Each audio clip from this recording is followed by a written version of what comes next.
Some buildings are remembered for their beauty, others for their age. A rare few are remembered because they witness history unfold within their walls, battles planned, treaties signed, kings crowned. But there exists a category even rarer. Buildings remembered not for what happened publicly, but for what happened quietly.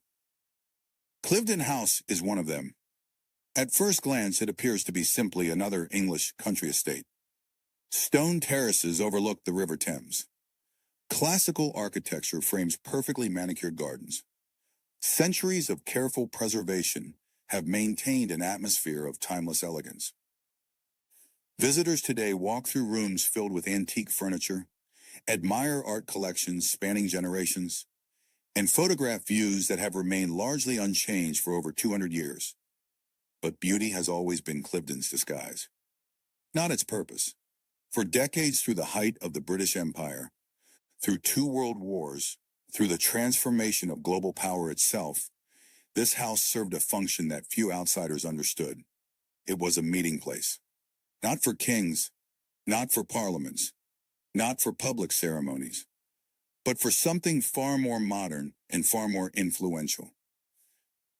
Cliveden became a space where Britain's most powerful politicians, wealthiest financiers, influential journalists, and connected aristocrats gathered privately away from official records, away from public accountability, away from the structures that were supposed to govern power in a democracy.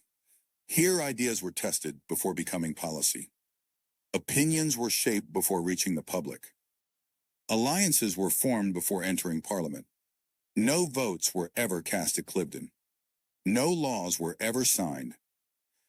Yet what happened inside these walls shaped the direction of British policy, influenced media narratives, and reinforced an elite consensus that operated beyond democratic oversight.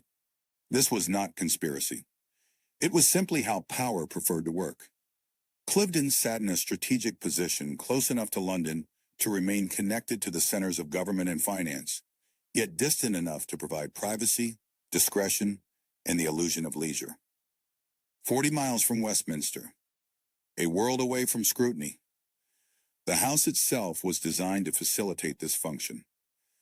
Long approach roads slowed arrivals, giving security and control. Extensive grounds isolated conversations from unwanted listeners.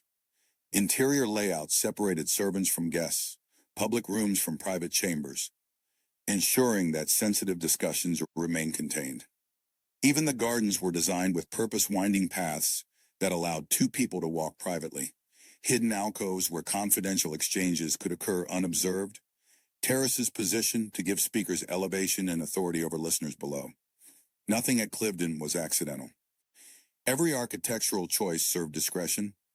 Every design element reinforced hierarchy. Every space was optimized for influence. And for generations, this system worked. Until one scandal ripped away the veil of invisibility that had protected Britain's ruling class for centuries. Suddenly, the public saw what Cliveden truly represented. Not just luxury, not just privilege, but a shadow system of power that operated outside democratic structures while shaping the decisions that affected millions. Today, Cliveden House functions as a luxury hotel. Guests pay hundreds of pounds per night to sleep in rooms where politicians once whispered about wars. Tourists drink champagne on terraces where empire-level decisions were quietly influenced. Wedding parties celebrate in halls that once hosted the most powerful people in Britain. Most visitors never feel it. They see only beauty, history, and elegance. But the walls remember. And to understand what Cliveden truly was and what it reveals about how power actually operates, we must trace its history from the beginning. From its strategic position above the Thames, through cycles of construction, destruction, and rebuilding. Through the arrival of American wealth and the fusion of money with British aristocracy. Through the colonial system that sustained its luxury. Through the formation of informal elite networks that shaped policy outside official channels. Through scandal, exposure, and the collapse of invisibility. Until we reach the present moment where power has moved elsewhere, but the lessons remain. Because Cliveden House was never unique. It was simply visible. A rare glimpse into how elite power has always preferred to function, not in parliaments or public squares, but in private spaces among trusted circles, where influence flows through conversation rather than law. This is the story of Cliveden House, not as a building, but as a system. Before we can understand Cliveden's role in British history, we must first understand why this location mattered. Geography shapes power in ways that are often invisible, but always consequential. Cliveden House stands on a high chalk cliff overlooking the River Thames, near the village of Taplow in Buckinghamshire, England. The site rises approximately 200 feet above the water, a commanding position that offers panoramic views across the Thames Valley and the surrounding countryside. From this elevation, visitors can see for miles in every direction. But historically, this advantage was not aesthetic. It was strategic. The River Thames was never simply a river. For over 1,000 years, it functioned as Britain's primary artery of commerce, communication, and power. Before railways, before highways, before air travel, rivers were how empires moved. Goods flowed along the Thames. Information traveled by river. Wealth was transported on barges, moving between London and the rest of England. To control land overlooking the Thames was to sit beside the main channel through which Britain's economic and political life flowed. Cliveden's position offered something even more valuable than visibility. It offered distance. Exactly 40 miles west of central London, close enough to remain connected to the heart of British government and finance, yet far enough to escape the noise, scrutiny, and pressure that came with proximity to power. This balance was critical. Power does not thrive in isolation. It requires access to information, to decision-makers, to the networks that turn ideas into reality. But power also requires discretion. Official spaces, parliament, government offices, public institutions carry visibility. Records are kept. Journalists watch. Opponents listen. Private country estates like Cliveden offered something official spaces could never provide. Controlled access. No reporters waiting at gates. No parliamentary opposition monitoring conversations. No public accountability for who met whom or what was discussed. Just trusted company, comfortable surroundings, and time. Time to speak freely. Time to test ideas without political risk. Time to build consensus away from democratic structures. This is why elite estates became centers of informal power throughout British history. Not because they replaced official institutions, but because they supplemented them. At Cliveden, politicians could speak not as public figures, bound by party positions, but as individuals exploring possibilities. Journalists could listen not as critics, but as collaborators shaping narratives. Financiers could advise not through formal channels, but through weekend conversations that carried no official record. And all of this happened in an environment designed to feel like leisure. Walks in the gardens, dinners that stretched late into the evening. Weekend house parties where boundaries between professional and personal dissolved. This was soft power in its purest form.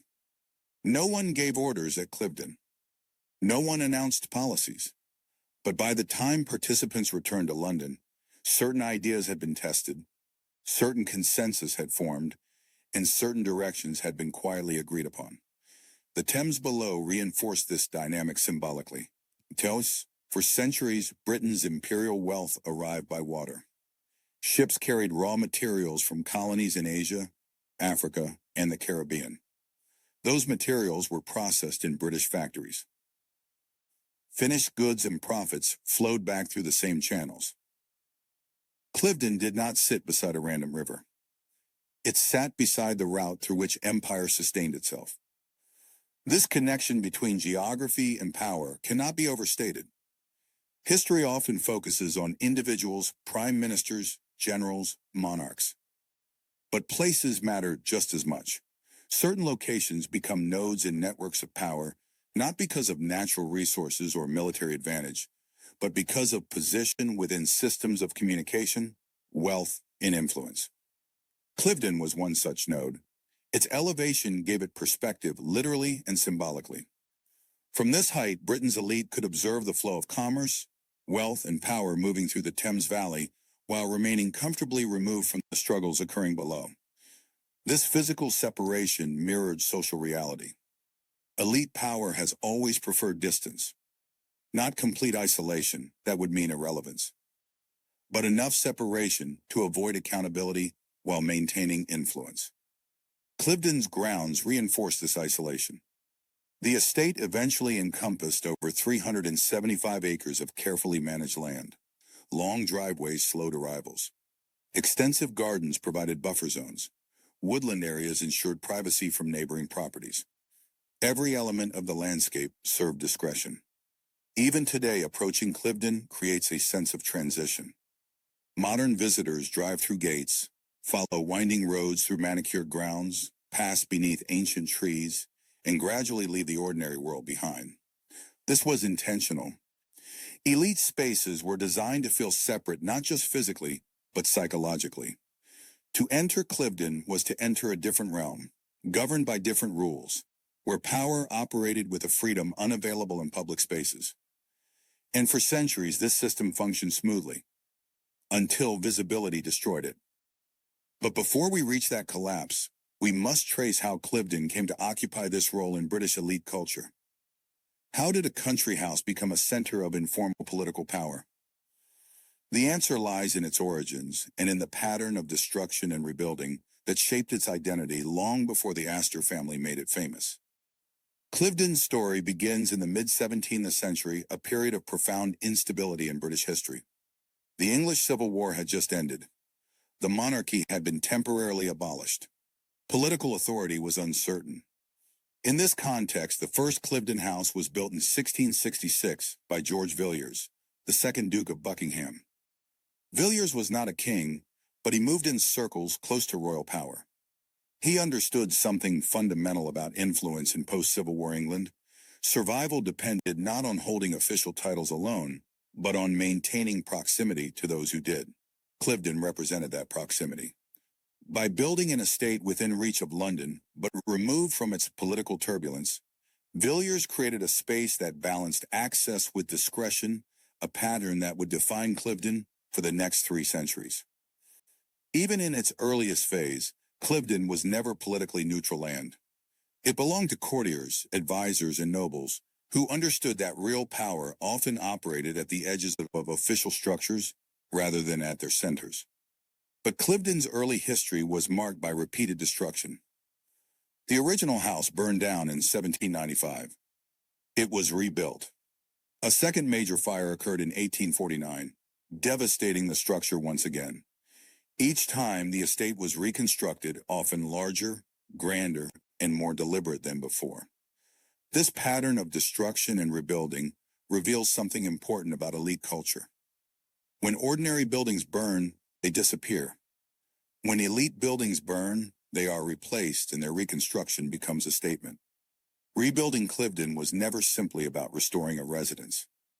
It was a declaration, a message to society that certain families, certain classes, certain institutions would not be allowed to disappear no matter what disasters occurred. This philosophy extended beyond physical structures. Throughout British history, the aristocracy faced periodic threats: civil wars, revolutions, economic crises, political reforms. Yet the system adapted and persisted. Titles were maintained, estates were preserved, influence was passed down through generations. Cliveden's repeated rebuilding symbolized this resilience.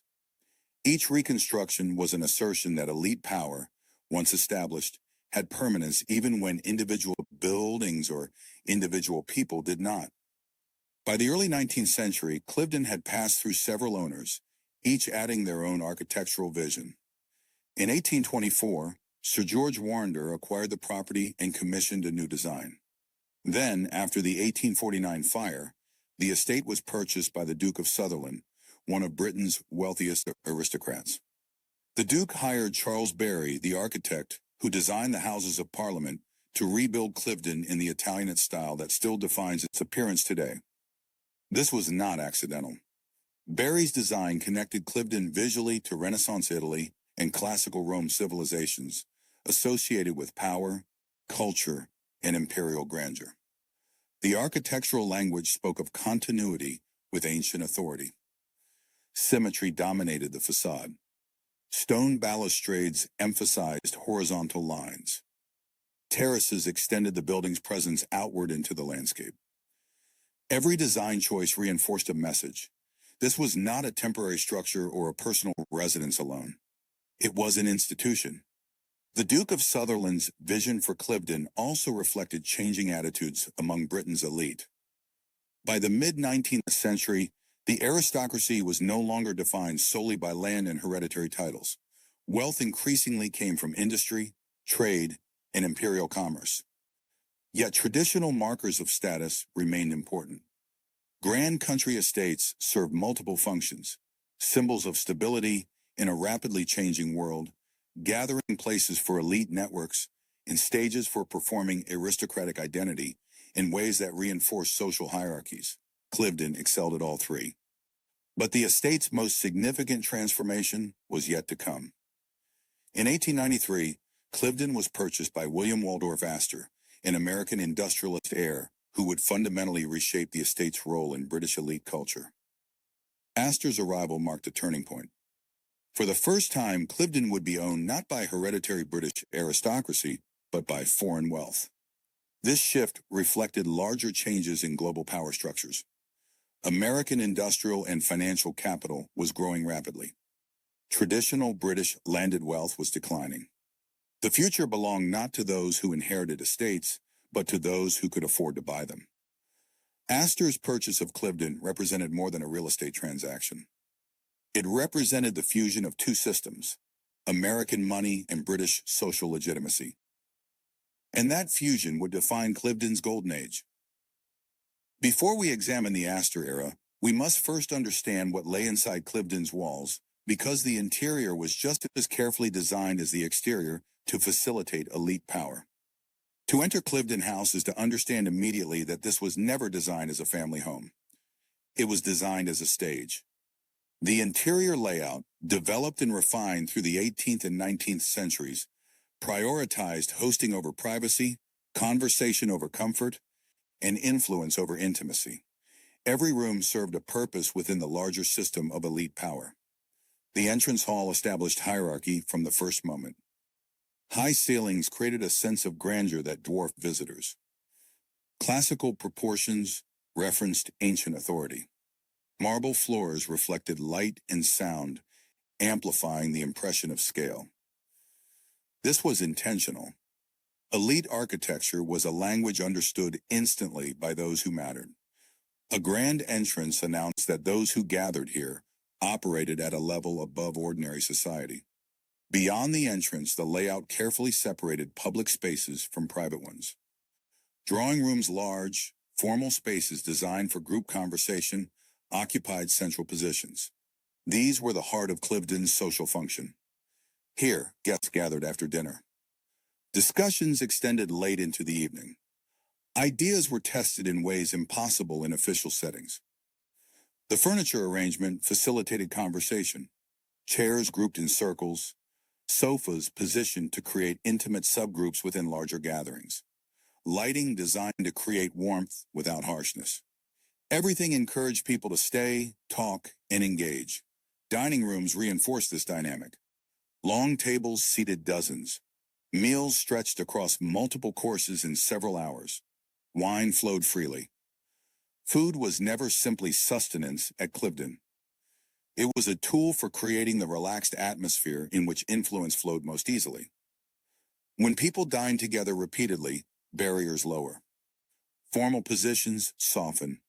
Personal relationships develop. And personal relationships among the powerful translate directly into political advantage. Private chambers occupied separate wings, carefully isolated from public spaces. This separation was critical. Servants moved through hidden corridors and back staircases, ensuring they remained invisible during elite gatherings. Guests could retreat to private rooms when needed, shielded from observation. And certain conversations could occur in complete discretion, away from even other guests. This architectural separation mirrored social reality. Elite culture operated through graduated levels of access. Some information was shared publicly. Other ideas circulated within trusted circles. The most sensitive discussions occurred only between individuals with proven loyalty and discretion, and Cliveden's interior made these gradations spatial. The deeper into the house one moved, the more exclusive the access became. The art and furnishings reinforced global reach. Objects sourced through Empire Asian porcelain, African sculptures, Indian textiles demonstrated Britain's colonial dominance. European paintings and Italian sculpture connected the estate to continental culture and Renaissance ideals. Every piece carried a message. Those who gathered here commanded resources from across the world. The library deserves special attention. In the 19th century, libraries were not simply repositories for books. They were symbols of intellectual authority and sites of serious conversation. Cliveden's library, filled with volumes on history, politics, economics, and literature, created an environment where discussions carried weight. Ideas debated here were not casual opinions. They were informed by tradition, scholarship, and the accumulated knowledge of empire. This intellectual atmosphere served a purpose. It legitimized the informal power exercised at Cliveden. Elite consensus formed here was not arbitrary, or it emerged from conversation among educated, informed individuals who believed they understood the world better than ordinary citizens ever could. Whether that belief was justified is a different question, but it shaped how power operated. Throughout the 19th century, as Cliveden passed through various owners, the interior was continually refined to support this function. Comfort increased. Convenience improved. But the fundamental purpose remained unchanged. Cliveden was an instrument for elite influence. When William Waldorf Astor acquired the estate in 1893, he understood this immediately. He did not erase Cliveden's established character. He perfected it. Among Cliveden's architectural features, one element carries particular symbolic weight: the clock tower. To modern eyes, it appears decorative, a charming historical detail common to grand estates. But in the 18th and 19th centuries, clocks represented something far more significant than mere timekeeping. They represented control. Before personal watches became common, time was a public commodity controlled by institutions. Church bells marked hours. Factory whistles signaled shifts. Estate clocks regulated daily life. At Cliveden, the clock tower dictated rhythm. Servants began work when it rang. Meals were served on its schedule. Activities followed its authority. This was not incidental. Time is one of the fundamental tools of social control. Those who control when things happen control behavior itself. The clock tower made this relationship visible.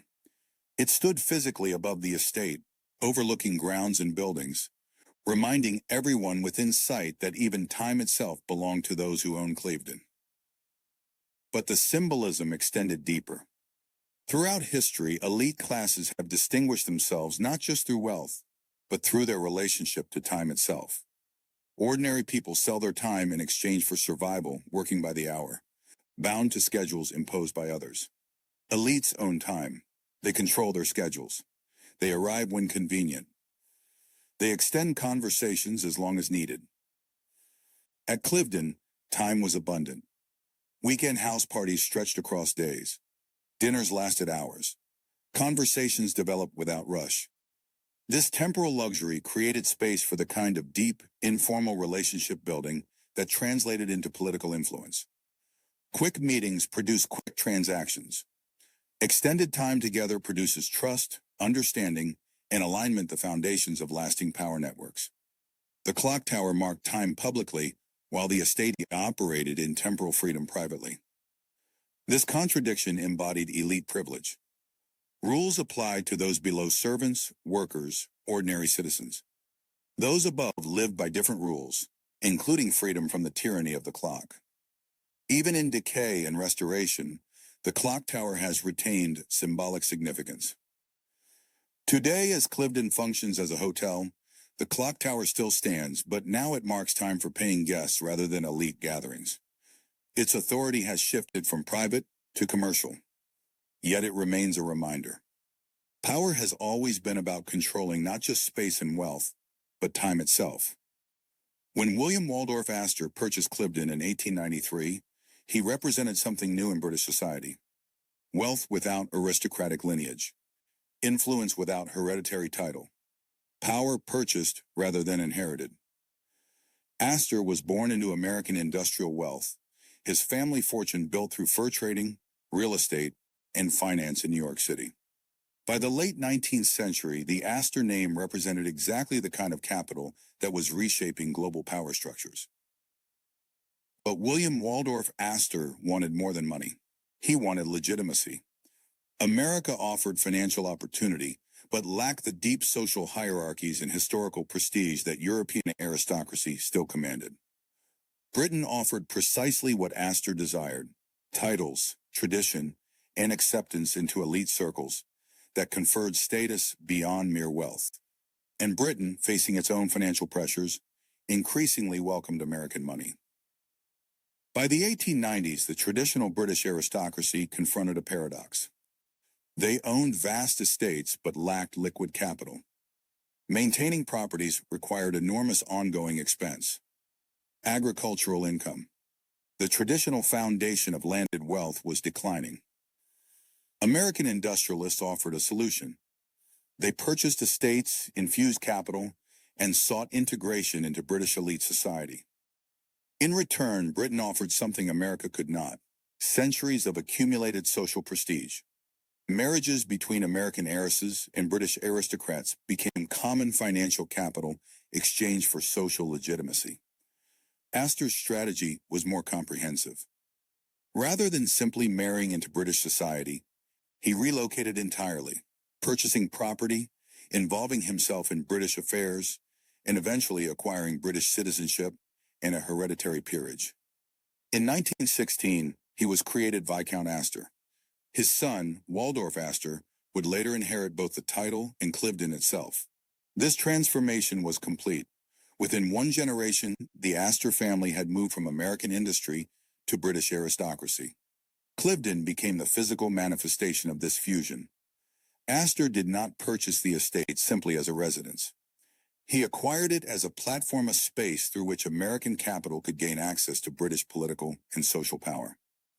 And he understood instinctively how such platforms functioned. Influence was not exercised through formal channels. It was cultivated through hospitality, relationships, and the careful construction of networks built on mutual benefit and social proximity. Under Astor ownership, Cliveden was transformed into one of Britain's most effective elite gathering spaces. William Waldorf. Astor's renovations of Cliveden reflected his understanding of modern elite power. He preserved the estate's historical character while introducing technological improvements that made it more effective as a hosting venue. Electricity was installed throughout. Modern plumbing replaced older systems.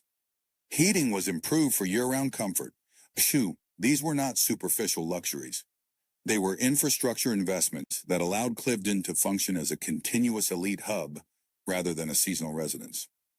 Gatherings could occur regardless of weather or season. Guests could stay comfortably for extended periods. The estate could host larger numbers without sacrificing quality of experience. Externally, Astor expanded the terraces and gardens. The famous Cliveden terraces offering sweeping views over the Thames were enhanced and formalized. Italian Renaissance-style gardens were developed, complete with fountains, statuary, and carefully planned pathways. These additions served multiple purposes. Aesthetically, they reinforced connections to classical European culture and Renaissance ideals of order and beauty. Functionally, they created numerous spaces for private conversation garden walks, where 2 or 3 people could discuss matters away from larger gatherings, secluded benches where confidential exchanges could occur naturally. Even landscape became a tool for managing information flow. Astor also invested heavily in art and furnishings. The interior was filled with Renaissance paintings, classical sculptures, tapestries, and antique furniture sourced from across Europe. This was not simply collecting. It was creating an environment that communicated authority, taste, and global reach qualities that impressed visitors and reinforced the estate's status as a serious center of elite culture. Everything at Cliveden told guests, "You are in a place that matters." Most significantly, Astor understood that effective elite hosting required professional management. He employed large staff, dozens of servants, gardeners, cooks, and administrators who ensured that operations ran seamlessly. Guests never saw logistics. They experienced only effortless hospitality. This invisibility of labor was essential. Elite culture depended on creating the illusion that power was natural, effortless, and disconnected from the mundane work that actually sustained it. At Cliveden, servants moved through hidden passages. Meals appeared without visible preparation. Rooms were cleaned while guests were elsewhere. The machinery of privilege remained hidden, allowing elites to imagine their lifestyle as simply the natural order of things. Waldorf Astor, who inherited Cliveden after his father's death, continued this vision. He and his wife, Nancy Astor, would transform Cliveden into the most influential political salon in Britain. But before examining that golden age, we must understand the economic system that made Cliveden possible, because the wealth displayed at the estate did not originate in Britain alone. It flowed from empire. The luxury of Cliveden House, like that of virtually every British elite estate, was not created domestically. It was sustained by a global economic system designed to extract value from colonies and concentrate it in Britain. Understanding this system is essential to understanding Cliveden. Because the estate was not simply a beautiful building, it was a node in a network of wealth extraction that spanned continents and shaped millions of lives. The British Empire at its height controlled approximately 1/4 of the world's land surface and population. This was not accidental. It was the result of deliberate policy designed to serve British economic interests. The imperial model operated through several mechanisms. First, raw material extraction. Colonies provided resources Britain lacked: cotton from India, tea from Ceylon, rubber from Malaya, minerals from Africa, sugar from the Caribbean. These materials were shipped to Britain at artificially low prices, often extracted through coerced or exploited labor. Second, manufacturing monopolies. Raw materials were processed in British factories using British labor. Colonies were prohibited from developing competitive industries, ensuring they remained dependent on British manufactured goods. Third, captive markets. Finished products were sold back to colonies at inflated prices.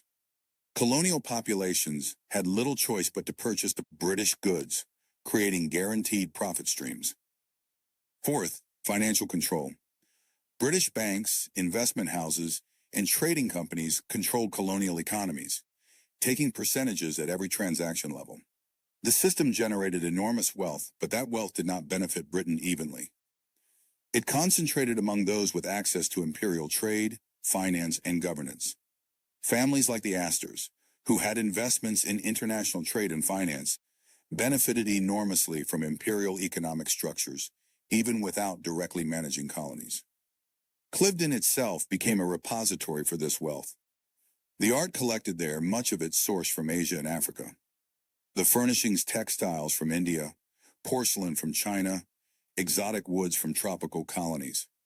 Even the food served at elite dinners imported tea, coffee, sugar, spices represented global supply chains controlled by British imperial power.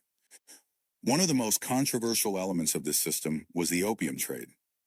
During the 19th century, Britain systematically exported opium from India to China, a trade that generated massive profits while devastating Chinese society.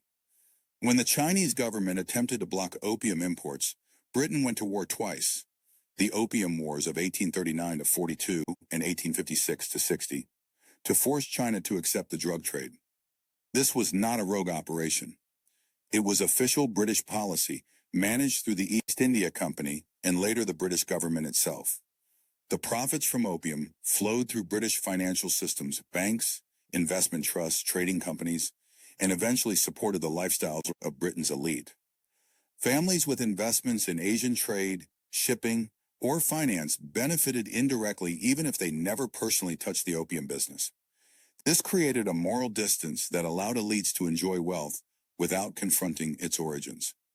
By the time imperial profits reached estates like Cliveden, they had been laundered through layers of financial abstraction. Money became investments and returns. Colonial exploitation became trade. Forced labor became economic development. The language of finance sanitized the violence of empire. Cliveden did not manage colonies. Its owners did not oversee plantations or command colonial troops. But the estate absorbed and displayed the wealth that imperial systems generated. This distinction is important because it reveals how elite power often operates at a remove from its sources. Those who benefit most from systems of exploitation rarely dirty their hands with its mechanisms. They simply enjoy the results. At Cliveden, that enjoyment took the form of luxury, leisure, and the freedom to engage in politics without needing to work for survival. The estate's operations required enormous ongoing expense staff salaries, maintenance, gardens, renovations, hospitality. Only imperial-scale wealth could sustain such expenditure. And that wealth came from a global system in which millions labored, often under coercion, to generate profits that concentrated in British elite hands. This economic foundation shaped everything that happened at Cliveden.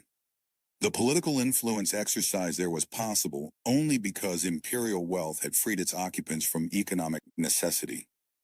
They could spend weekends hosting because they did not need to work.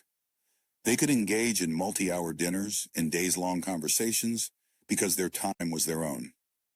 They could focus on shaping policy because survival was guaranteed. Colonial exploitation created the material conditions for elite political influence. By the early 20th century, as Waldorf and Nancy Astor transformed Cliveden into Britain's most important political salon, this system was reaching its peak. Empire was vast. Wealth flowed steadily. Elite influence seemed permanent. But the system contained contradictions that would eventually destroy both empire and the informal power structures that depended on it. Before that collapse, however, Cliveden would experience its golden age, the period when it functioned most effectively as a center of shadow political power. By the late 1920s and throughout the 1930s, Cliveden House had become something unprecedented in British political history. Not a government building, not a party headquarters, not an official institution, but a private space where the most powerful figures in Britain gathered regularly, informally, and without public accountability. This network would later be called the Cliveden Set. The term was coined by a journalist in 1937, carrying a critical edge implying that an elite clique was shaping British policy through private channels that bypassed democratic oversight. But to understand the Cliveden Set's influence, we must first examine how it functioned. At its center were Waldorf Astor and his wife, Nancy Astor. Waldorf had inherited Cliveden and the Astor fortune. Nancy was a remarkable figure in her own right in 1919. She became the first woman to take her seat as a member of Parliament representing Plymouth. Together, they transformed Cliveden into Britain's premier political salon. Weekend house parties became the primary mechanism. Invitations were carefully managed. Guests included senior conservative politicians, including future prime ministers, influential journalists and newspaper editors, foreign diplomats, senior civil servants, financial figures, academics and policy intellectuals. The mix was deliberate. Politicians provided insider perspective on government thinking. Journalists shaped how policies were presented to the public. Diplomats offered foreign viewpoints. Civil servants understood institutional mechanisms. Financiers brought economic analysis. When these groups mixed socially over extended periods, influence flowed in multiple directions simultaneously. A politician might test a policy idea, and a journalist might offer feedback on how it would be received publicly. A civil servant might suggest implementation strategies. A financier might discuss economic implications. By Monday morning, when participants returned to their official roles, a rough consensus had often formed, shaped through dozens of conversations that no official meeting could replicate. This was soft power in its most effective form. No one at Cliveden gave orders. No votes were taken, and no official decisions were made. But frameworks were established, assumptions were shared, narratives were aligned. When the same ideas emerged independently from politicians, journalists, and opinion leaders, all of whom had been at Cliveden the previous weekend, it appeared as organic consensus rather than coordinated messaging. The physical space facilitated this process. Long country walks allowed two people to discuss sensitive matters privately. Garden conversations occurred away from note-takers. Dinners mixed groups unpredictably, ensuring everyone engaged with everyone else over the course of a weekend. Drawing room discussions after dinner could stretch for hours, allowing deep exploration of complex issues. The informality was crucial. In parliament or government offices, roles were fixed. At Cliveden, people could speak more freely. A cabinet minister could express doubts about a policy without those doubts becoming public record. A journalist could share information without attribution. A diplomat could float trial balloons without committing their government. This created an environment where honest assessment was possible, but only among trusted elites.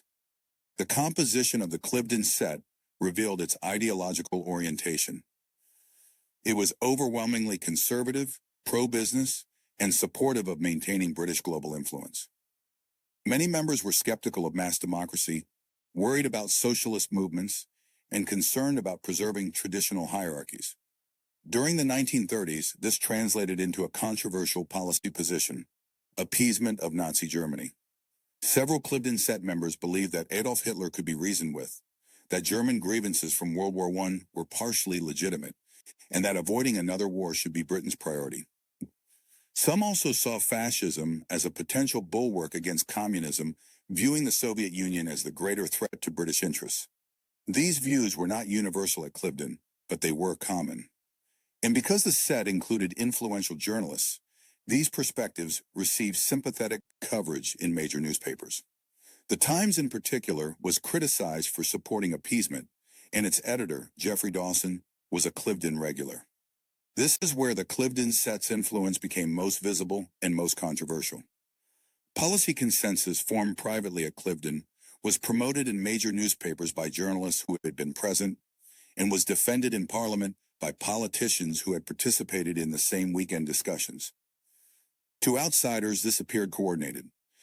To participants, it simply reflected shared understanding among informed people. But either way, it represented power operating outside democratic structures. Ordinary citizens had no access to these conversations. Opposition politicians were excluded. Alternative viewpoints were filtered out before debates even reached the public. By the time policies were announced officially, elite consensus had already formed around them. This is why the Cliveden Set mattered. Not because it dictated British policy directly, it did not, but because it shaped the environment within which policy was made. It defined what serious people believed. It established what perspectives were considered respectable. It determined which ideas would receive favorable press coverage and political support. In a democracy, such influence should theoretically be impossible. Policy should be debated publicly, shaped by elected representatives responding to citizen preferences, and implemented through transparent processes. But the Cliveden Set revealed how power actually worked. Official democratic structures existed, but informal elite networks operated alongside them, shaping outcomes before public debate even began. This was not conspiracy. It was simply the natural behavior of people with shared backgrounds, shared interests, and regular social contact. They trusted each other more than they trusted outsiders. They shared assumptions about how the world worked and what policies were sensible. And they had the access necessary to turn private consensus into public policy. The Cliveden Set's influence would eventually attract criticism, particularly after World War II began, vindicating those who had opposed appeasement. The term Cliveden Set became an insult, implying out-of-touch elites who had misjudged Hitler and failed to prepare Britain for war. But by then, the world was changing in ways that would make informal elite power harder to maintain. Media was expanding. Public education was improving. Democratic expectations were rising. And scandal would soon destroy the invisibility that elite networks required to function effectively. The gardens of Cliveden were never simply decorative. They were carefully designed political infrastructure. In the 18th and 19th centuries, elite estates developed gardens as extensions of interior social spaces, outdoor rooms where different kinds of interactions could occur. Cliveden's gardens exemplified this strategic use of landscape. The formal Italian-style terraces, created and enhanced under Astor ownership, offered sweeping views that encouraged contemplation and created a sense of elevation, literally and symbolically, above ordinary life. Standing on these terraces, elite guests looked down on the Thames Valley, reinforcing their position above the society they governed. But the terraces served a more practical purpose. They were ideal for small group conversations. Unlike indoor rooms where servants might overhear, or where larger groups made confidential discussion impossible, the terraces allowed 2 or 3 people to step outside, ostensibly to admire the view, while actually conducting sensitive exchanges. The sound of the Thames below provided natural acoustic cover, ensuring conversations remained private. The extensive woodland areas and maze of pathways served similar functions. Long walks through gardens were a standard feature of elite hospitality, but they were also opportunities for extended private discussions. 2 politicians walking a garden path could spend an hour in conversation without interruption, discussing matters too sensitive for dining room tables or drawing rooms where others might listen. Hidden alcoves, strategically placed benches, and winding paths all created spaces where different levels of privacy were architecturally available. This made Cliveden remarkably flexible. A large weekend party might include 20 or 30 guests, but within that group, multiple smaller conversations could occur simultaneously in different garden spaces, each with varying degrees of privacy and formality. The landscape managed information flow. Public discussions happened on terraces and at meals. Semi-private exchanges occurred on shared garden walks. Truly confidential conversations took place in hidden corners or during paired walks in remote parts of the grounds. This spatial hierarchy mirrored the social hierarchy of elite culture. Access was graduated. Information was distributed selectively. Trust determined which conversations you were invited to join. Even the maintenance of the gardens reinforced elite values. Enormous labor went into keeping Cliveden's grounds immaculate. Dozens of gardeners worked constantly to maintain the appearance of effortless, natural beauty. But that labor was invisible. Guests saw only perfection, as if order and beauty simply existed naturally. This illusion that elite life was naturally superior, rather than maintained through unseen labor, was central to how privilege justified itself.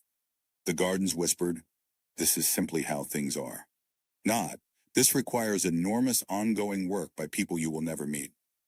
During World War II, even Cliveden's gardens took on new meaning. Parts of the estate were used for military purposes, and the gardens, once spaces of elite exclusivity, became temporarily accessible to soldiers and refugees. This brief democratization revealed what the gardens had always been: controlled spaces that existed to serve power. When power shifted, so did access. Today, the gardens are open to the public as part of the National Trust property. Thousands visit annually, walking paths once reserved for cabinet ministers and walking beneath trees where the British policy was quietly shaped. The space remains beautiful, but its political function has disappeared. The outbreak of World War II in 1939 disrupted Cliveden's role as an elite gathering space. As Britain mobilized for total war, the estate was requisitioned for military and medical use. Parts of Cliveden were converted into a military hospital managed by the Canadian Red Cross. Wounded soldiers were treated in rooms that had recently hosted cabinet ministers. Refugees fleeing Nazi-occupied Europe found temporary shelter in buildings where diplomatic policy had been discussed over champagne. For a brief period, Cliveden served the public directly rather than the elite. This transformation was significant not because it was permanent, but because it revealed the estate's flexibility.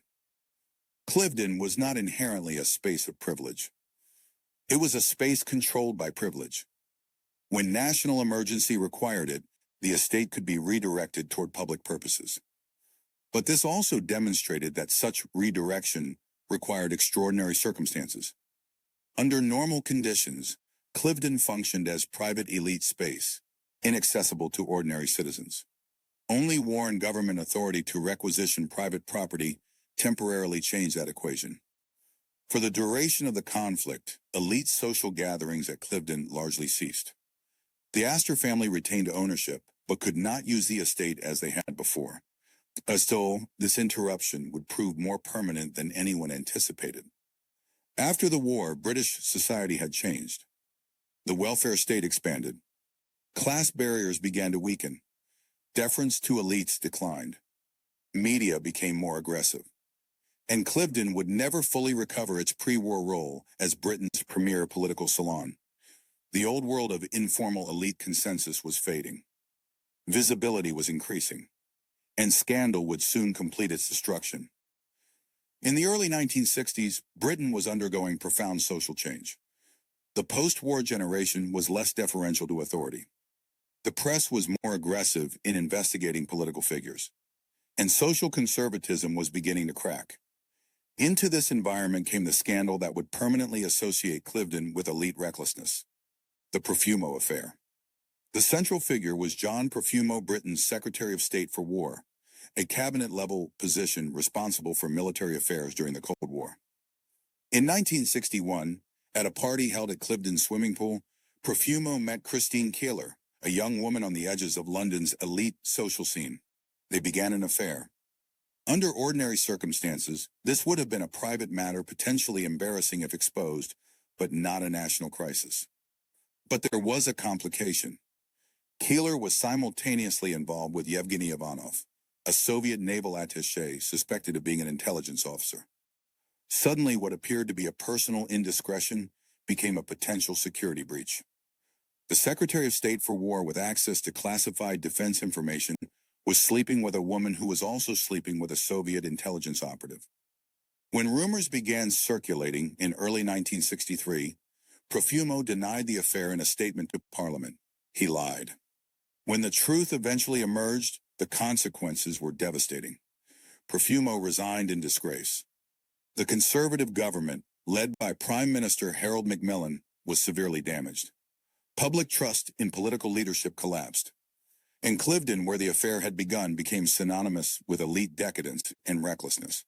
The scandal was significant not just because of the security implications or the political fallout. It was significant because it ripped away the veil of invisibility that had protected elite culture for generations. For decades, what happened at places like Cliveden had remained private. Elite social gatherings were not reported in newspapers. Political figures' personal lives were not investigated. The boundaries between public accountability and private behavior were carefully maintained. The Profumo affair shattered those boundaries. Suddenly, the public saw inside the world of elite leisure pool parties, casual encounters between powerful men and young women, social mixing between British officials and foreign intelligence operatives. What they saw shocked them. Not just the specific individuals involved, but the entire system of informal elite socialization that operated without oversight or accountability. Press coverage was relentless. Tabloids pursued every detail. Serious newspapers examined how such recklessness was possible. Parliamentary inquiries investigated security failures. Cliveden, as the physical location where it all began, became a symbol. Media coverage emphasized the luxury, the exclusivity, the sense of entitlement that allowed powerful men to behave as if rules did not apply to them. The estate's swimming pool where Profumo first saw Keeler was photographed and described repeatedly, becoming an iconic image of elite excess. The Cliveden Set, already controversial due to its appeasement record in the 1930s, was revisited in coverage, reinforcing the narrative that Cliveden represented an elite bubble disconnected from democratic accountability.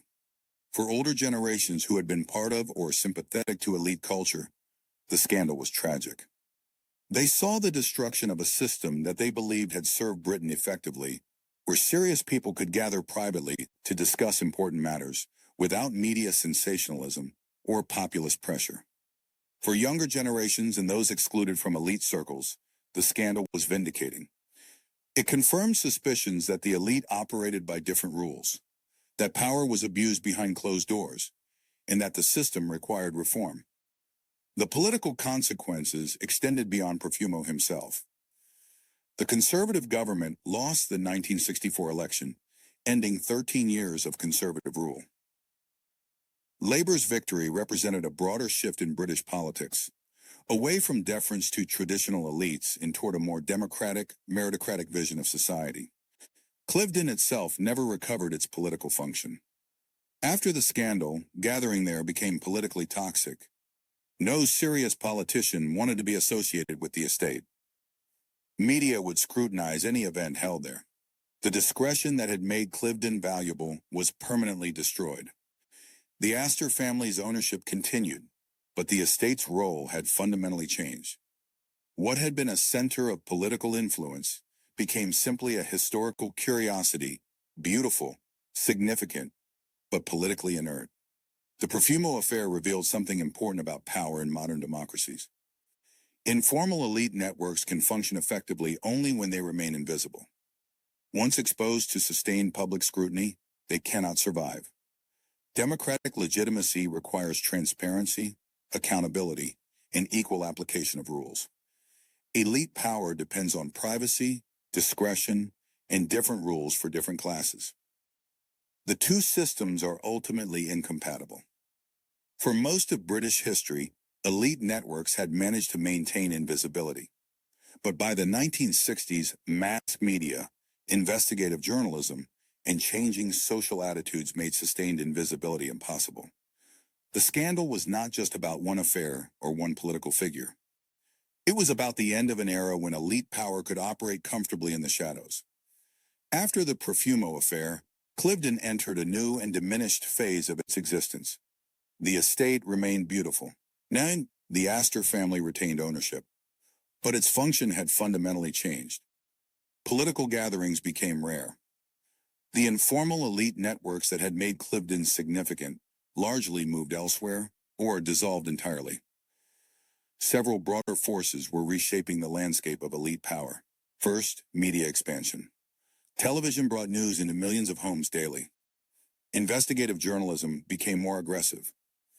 The boundaries between public and private life for political figures eroded.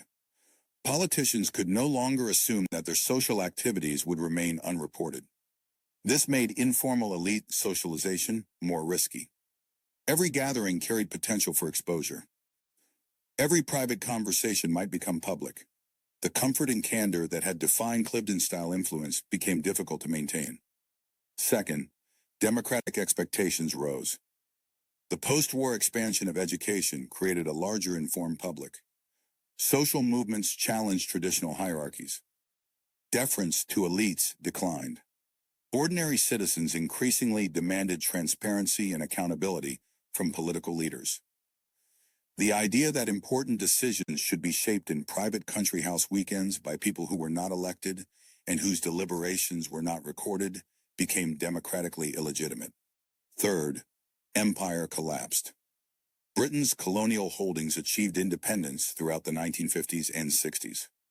The economic system that had sustained elite estates like Cliveden was dismantled. Without imperial wealth flows, maintaining such properties became increasingly difficult. Many estates were sold, converted, or transferred to preservation organizations. Fourth, the structure of power itself changed. Political influence became more institutionalized, more bureaucratic, and more visible. Policy was increasingly made through formal processes committees, official studies, parliamentary debates rather than through informal elite consensus. This did not mean that informal networks disappeared entirely. Elite schools, private clubs, and business relationships still conferred advantage. But the specific model that Cliveden represented, the country house salon, where informal discussions shaped policy, became obsolete. Power adapted, but it no longer operated in the same way. For Cliveden itself, these changes meant gradual decline in political relevance. The Astor family could no longer afford to maintain the estate as they once had. In 1942, they had already given the house itself to the National Trust while retaining the right to live there. By the 1960s, after the scandal and amid changing social conditions, even this arrangement became unsustainable. The estate was leased to Stanford University as a British campus for a period. Later it became a luxury hotel its current function. This commercial transformation was symbolically significant. What had been private elite space became commodified. Anyone with sufficient money could now access rooms that once hosted cabinet meetings. Democracy through commerce, not an ideal form, but a form nonetheless. The decline of Cliveden mirrored the decline of a particular kind of elite power. Not the end of inequality or privilege, those persist, but the end of a specific aristocratic model in which political influence operated comfortably, invisibly, and without democratic accountability. Modern elite power still exists, but it operates differently through corporate structures, financial systems, media ownership, and lobbying rather than through country house weekends. It is more institutionalized, more global, and in some ways more difficult to identify and challenge. Cliveden's decline does not represent the triumph of democracy. It represents a transition from one form of elite power to another. Today, Cliveden House exists in a strange liminal space between history and commerce. The National Trust maintains the grounds, which are open to the public. Thousands visit annually walking gardens where policy was once shaped, standing on terraces where elite consensus formed, photographing spaces that once hosted Britain's most powerful figures. The house itself operates as a five-star hotel. Guests pay hundreds of pounds per night to sleep in rooms where cabinet ministers stayed, dine in halls where political futures were decided, and swim in the pool where the Profumo affair began. This commercial transformation carries uncomfortable ironies. What was once accessible only to the most privileged elite is now available to anyone with sufficient money. Democracy through market access. The rooms remain elegant, furnished with antiques, decorated with historical care, maintained to exacting standards. But their function has completely changed. Where politicians once tested policy ideas, couples now celebrate anniversaries. Where journalists shape narratives, corporate executives hold retreats. Where imperial wealth was displayed, tourists take selfies. The architecture remains, but meaning has shifted. Hotel marketing emphasizes history, luxury, and exclusivity, selling the fantasy of elite life without its actual power. Guests can experience the surfaces of privilege, elegant rooms, fine dining, beautiful grounds without accessing the networks, influence, or authority that once made Cliveden significant. This is privilege as performance rather than power. Visitors often report that Cliveden feels heavy with history. Guides mention Profumo affair details. Informational plaques reference the Cliveden Set. The clock tower still stands, marking time as it has for centuries. But these historical references function as atmosphere, adding interest and prestige to the commercial experience without meaningfully engaging with what they represent. The National Trust's management reflects this tension.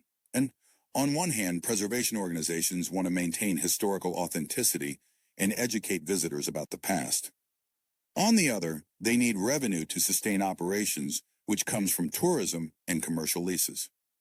This requires presenting history in ways that are interesting, but not too disturbing. Cliveden's story can be told as fascinating historical drama, political intrigue, elite excess, famous scandal. But deeper questions are often avoided. How did informal elite power undermine democratic governance? How did imperial exploitation sustain British luxury? How do contemporary systems of privilege continue similar patterns? These questions are less comfortable and less commercially viable. So Cliveden becomes beautiful rather than challenging, historical rather than relevant, safe to visit, safe to photograph, safe to enjoy. The physical space has been preserved with remarkable care. Gardens are maintained as they were. Architecture is protected. Interiors reflect historical periods authentically, but meaning cannot be preserved the same way. What Cliveden meant when it functioned as an elite power hub is fundamentally different from what it means as a National Trust property and luxury hotel. This transformation tells us something important about how societies process difficult histories. Physical preservation is possible, but functional preservation is not. Cliveden cannot be restored to its role as a political salon. That world no longer exists. Instead, it becomes a museum of a vanished system. Beautiful, significant, and ultimately inert. This outcome may be inevitable. As power moves on, its former spaces become heritage sites. We preserve them not to maintain their function, but to remember that things were once different, or, and perhaps to question whether current systems of power will someday be reduced to museum pieces as well. Cliveden House was never the cause of how British elite power operated. It was the mirror, a visible example of invisible systems. To understand what Cliveden reveals, we must step back from specific events and examine the broader patterns. First, power prefers privacy.